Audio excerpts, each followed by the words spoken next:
Today we'll be doing a special newscast because there are some very important issues that need to be discussed. For example, suicide, which is what we're going to be talking about today. Did you know that on average 34,000 people in the U.S. die from suicide each year? 84% of them are white. Each year in the U.S. there are 800,000 attempts, meaning there's an attempt every 38 seconds. More teenagers and young adults die from suicide than from cancer, heart disease, AIDS, birth defects, strokes, pneumonia, influenza, and chronic lung disease all combined. 4 to 5 teens who attempt suicide have been given clear warning signs, and we need to know them by. Some clear warning signs of suicide are a deepening depression, talking about suicide, saying they are hopeless, helpless, or worthless, out-of-character behavior, visiting or calling people they care about, giving prized possessions away. We need to know how to prevent suicide so we can decrease the number of attempts. Just because someone doesn't ask for help doesn't mean they don't want it. People who take their lives don't want to die, they just want to stop hurting. We need to know the warning signs and take them seriously. If you think somebody's considering suicide, bring up the topic because talking about their thoughts and feelings can save a life. If you want to prevent suicide, you should ask. If you think somebody is suicidal, ask them, "Are you thinking about ending your life?" It shows you care, and it could save a life. You should listen and stay with them, but let them express how they feel. Get them help. Call a crisis line. See a psychologist or therapist, but don't leave them and be by their side the whole way. Some of the main causes are 1. Bullying, because at least half of the suicides among people are related to bullying.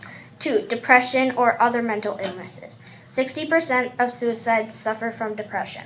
3. LGBTQ community. Nobody supports how they feel about themselves. 4. Difficult life events such as loss of loved ones or divorces. 5. No one will listen to them and they don't feel loved. 6. They might attempt suicide because they are struggling in school. 7. Other things such as being abused are also reasons why people might end their lives. There are more than 1,000 suicides on college campuses per year. Suicide is the third leading cause of death for 15 to 24-year-old Americans. 80% of suicides are males, while 20% are females, even though more females attempt suicide. And 2/3 of people that die by suicide are depressed at the time of their death. Suicides happen often, and they affect many people physically and mentally. We're going to share a story with you about a girl in our area who committed suicide. Jana died recently because of suicide. She was a freshman who struggled with depression for 3 years. Jana went through many treatments. Through her treatments, she met a boy named Riley. He happened to be her neighbor. They bonded over struggles with their mental health.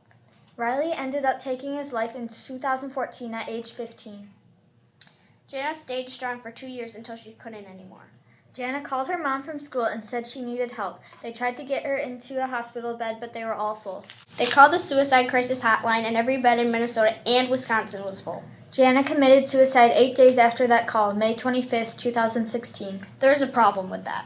People are hurting themselves because they don't get enough professional care. We need to have more hospital beds and caring centers for those with serious suicide thoughts.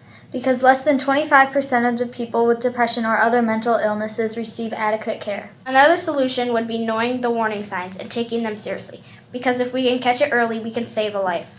Another girl named Grace took her life a couple years ago because she was seriously cyberbullied for months.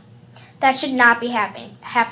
And a way to make that stop happening is to make sure that websites automatically ban any mean or negative content that could hurt somebody.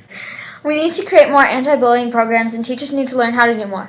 We think the best solution to solve this problem would be to know the warning signs and take them seriously, because if you listen to them, they feel like they're loved and they feel like they belong on Earth. That's all we have for this problem. Thank you for listening. We'll see you next time. Bye.